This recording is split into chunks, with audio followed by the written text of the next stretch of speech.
السلام علیکم ناظرین، میں طارق اسماعیل ساگر آپ کے خدمت میں جاسوسی کے حوالے سے کچھ نئے تجربات شیئر کرنے کے لیے آ رہا ہوں. نہ یہ تو نہیں ہے، تجربات تو پرانے ہی ہوتے ہیں، تو تجربات ہوتے ہیں، لیکن یہ ہے کہ اس سے بہت کچھ سیکھنے کو ضرور ملتا ہے.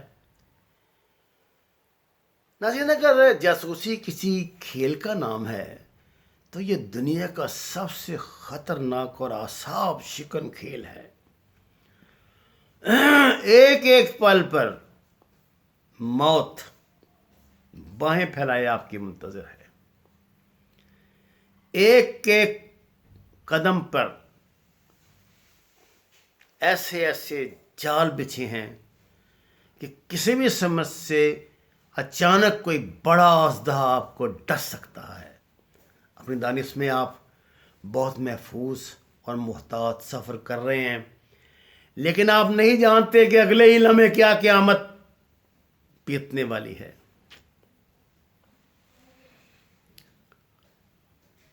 پاکستان کے سرحدی علاقے اور انڈیا کے سرحدی علاقے کا رہن سہن گو کہ ایک جیسا ہے. ادھر بھی پنجابی بولنے والے لوگ رہتے ہیں، ادھر بھی رہتے ہیں، لیکن یہ بات تو کہنے کی ہے.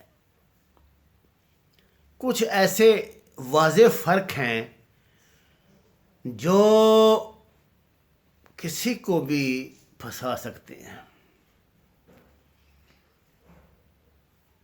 میں ایک بات تجربے کے حوالے سے آپ کو بتاتا ہوں کہ سکھ یا ہندو جو پاکستان کی سرحد کی طرف رہتے ہیں، ان کا ٹیمپرامنٹ ہی انڈیا والے سکھوں اور ہندوؤں سے بڑا مختلف ہے. میں مثلا ایک بات مثال کے طور پہ آپ کو بتاتا ہوں. ہم جب بھی پانی منہ پہ پھینکیں گے تو دونوں ہاتھ کا چلو بنا کے نا اس طرح دونوں ہاتھوں کو ایسے پھینکتے ہیں. آپ کو حیرت ہوگی کہ جو انڈیا کے میں جب آپ داخل ہوتے ہیں تو وہ اس طرح نہیں پھینکتے، وہ پانی کو ایسے ایسے کر کے ایسے کر کے منہ پہ چھینٹے مارتے ہیں. ایک چھوٹی سی بات آپ کو پھنسانے کے لیے کافی ہے. اگر آپ کسی کھیت میں لگے ہینڈ پمپ سے پانی نکال کے اپنا منہ پہ ڈال رہے ہیں، دونوں ہاتھوں کا چلو بنا کے اپنی عادت کے مطابق ڈال رہے ہیں، تو کوئی نہ کوئی بندہ اس حرکت کا نوٹس لے گا. کیونکہ جو سرحدی علاقے ہوتے ہیں ان کے عوام بڑے کانشیس ہوتے ہیں وہاں. اور پھر وہاں ہوم گارڈ ہوتی ہے. ہوم گارڈ یعنی مقامی وہ ہوم گارڈ ہوتے ہیں جو صرف پہرا دیتے ہیں، اور جن کو ایک کورس کروایا جاتا ہے کہ اس علاقے سے اگر کوئی جاسوس یا سمگلر داخل ہوگا تو وہ کس طرح کا ہوگا، وہ کیسی حرکتیں کرے گا، یہ کرے گا، وہ کرے گا. 71 کی وار کا زمانہ ہے، فوجیں سرحدوں پہ لگی ہوئی ہیں، سرحد عبور ہوتی ہے تو لوگ مقامی دیہاتوں سے اپنا گھر بار سمیٹ کر ٹریکٹروں ٹرالیوں پہ اپنا سامان لاد کر جا رہے ہیں. ہم جب ایک ایسی جگہ سے داخل ہوئے تو یہ بڑی پریشانی تھی کہ بھائی اب کیسے، یہ تو سارا راستہ فوج سے بھرا ہے. اب فوج جب سرحد پہ آگے تو نہیں ہوتی نا، اس کے پیچھے بھی پیراملٹری فورسز ہوتی ہیں، ان کے درمیان میں سے کیسے نکلیں. تو کوریئر بھی غیر مقامی یعنی ادھر کا ایک سکھ تھا، اس نے کہا بھاؤ ایک دو دن تھے ادھر ادھر گزار کے چپ کر کے واپس نکل جا. ہم نے جانا تھا بہت آگے فارورڈ ایریا میں. ظاہر اس نے تو بیچارے نے یہی بات کرنی تھی، وہ چاہتے ہیں کہ جلدی سے جلدی جو ہمارے یہ بیگیج ہے ہمارے ساتھ بنا ہوا، اس سے ہماری جان چھوٹے اور ہم اپنے پیسے وصول کریں. میں نے دیکھا وہاں سے 2-3 ٹریکٹر ٹرالیاں گزاری. میں نے اسے کہا یہ جو ٹرالی گزری ہے نا، اس سے ہیلپ مانگو، اس کو بتانا ہم بھی مقامی گاؤں کے ہیں. اس نے ٹریکٹر والے کو روکا کیونکہ سکھ تھا، اس نے پگڑی وگڑی باندھی ہوئی تھی.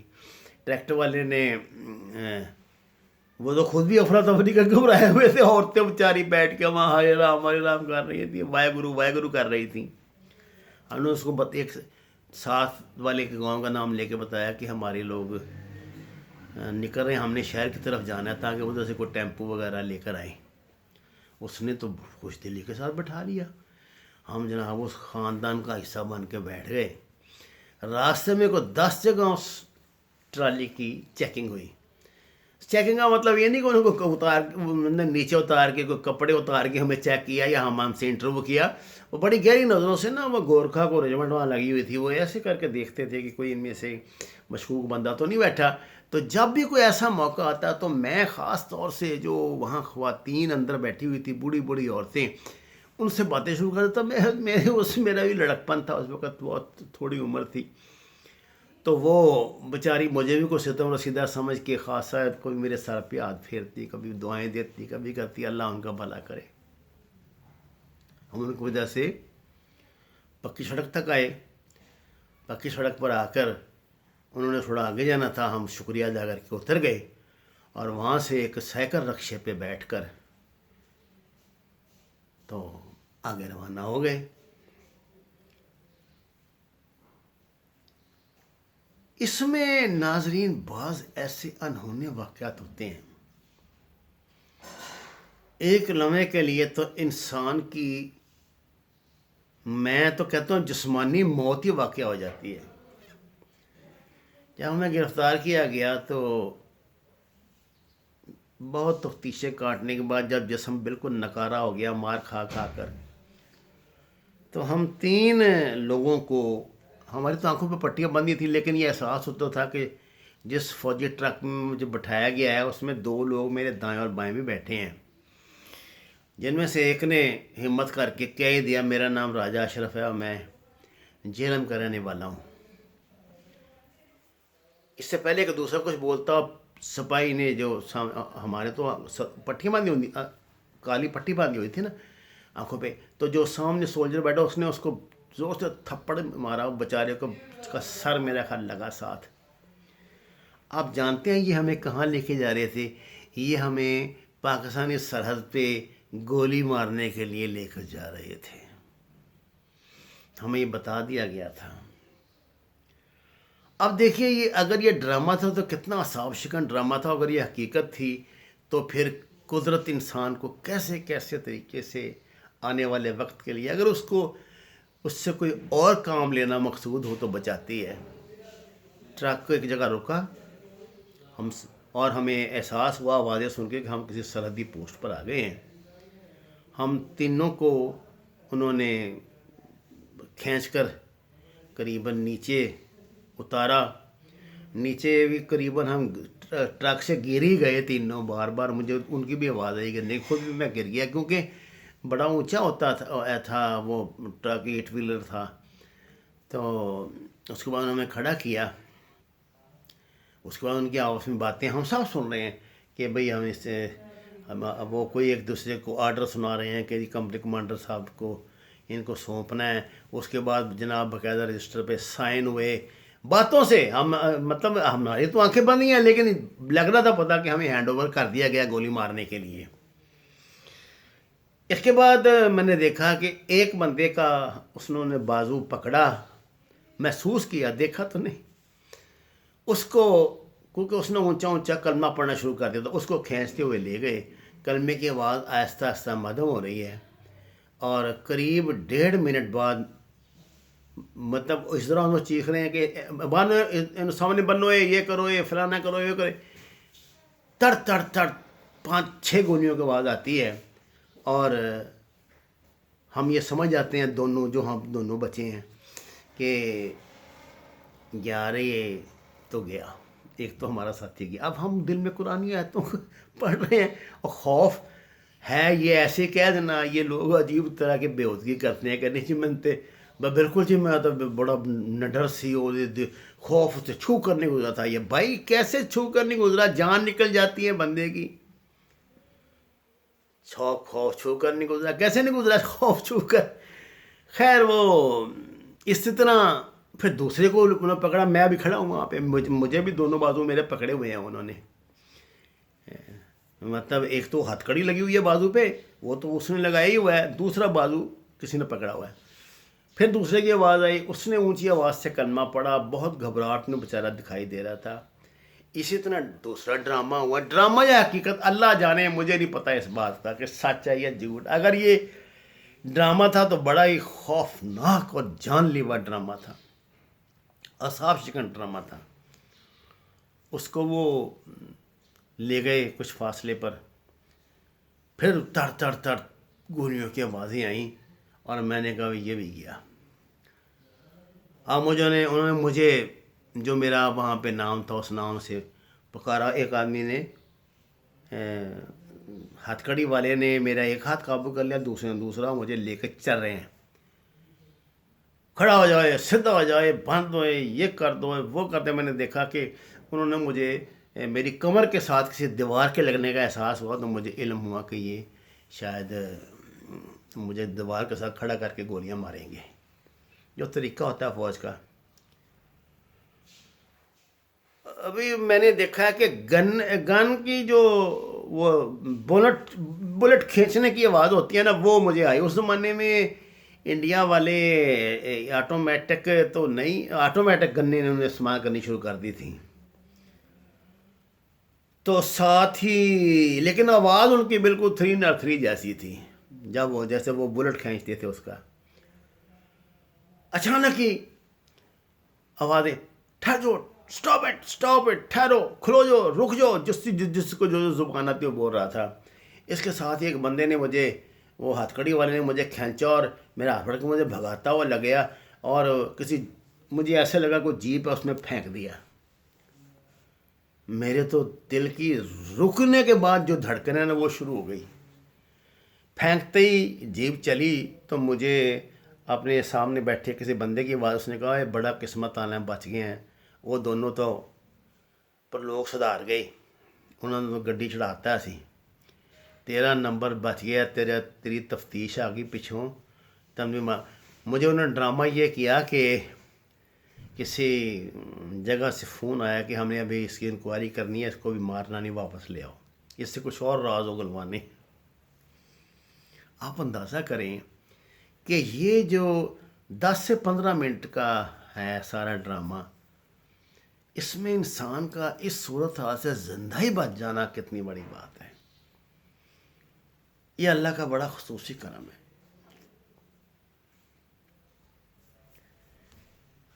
ایک مرتبہ اسی طرح ہم لدھیانہ میں، مجھے نہیں پتا تھا کہ آج ان کا یہ لوہڑی ہے۔ لوہڑی آپ سمجھتے ہیں جب وہ رنگ شنگ پھینکتے ہیں ایک دوسرے پہ، آپ تو اسے کچھ اور کہتے ہیں، مقامی زبان میں اس کو لوہڑی کہتے ہیں۔ وہ مجھ پر بھی انہوں نے رنگ پھینک دیا، لڑکوں نے۔ رنگ پھینکنے کے بعد انہوں نے دیکھا یہ تو ریئیکٹ نہیں کر رہا کچھ بھی۔ میرا دماغ خراب تو نہیں تھا کہ میں ان سے لڑتا جھگڑتا یا کچھ کرتا، میں نے دیکھا سب پہ پھینک رہے تھے، تو میں نے کہا ان کا مذہب ہوگا۔ ابھی مجھے پتہ نہیں تھا، بعد میں پتہ لگا کہ یہ تو ان کا مذہب ہے۔ 2-3 لڑکوں نے جناب مجھے آگے سے، میرے آگے کے دیوار بنا کے کھڑے ہو گئے، میں دائیں طرف ہو گیا، پھر ادھر کھڑے ہو گئے، میں بائیں۔ یعنی ان کی کوشش تھی کہ مقامی اور لفنگے ٹائپ تھے کہ یہ ہم سے لڑے، کیونکہ میں ان کے لیے وہاں اجنبی تھا۔ انہوں نے تو مجھے پہلی مرتبہ وہاں دیکھا ہوگا نا اس شہر میں۔ میں نے یہ جب یہ منظر میں نے دیکھا، میں نے ساگر صاحب، اس وقت تو ساگر صاحب نہیں تھا، اس وقت تو کچھ اور تھا، نکل چپ کر کے۔ میں نے ایک موٹر ٹیمپو میں، آپ یہ سمجھیے کہ بڑی سی موٹر سائیکل کا نام ہوتا تھا، ایک ٹیمپو کے آگے والے کو جو گزرنے کے لیے راستہ مانگ رہا تھا، اور لڑکے کو دھکا دے کے پھینکا اس پر۔ وہ گھبرا کے اس طرح متوجہ ہوا، تو میں بھاگا۔ اس بھاگنے کے دوران مجھے وہ مسلسل آواز، پھڑو لو، پھڑ لو، پھڑ لو، پھڑ لو۔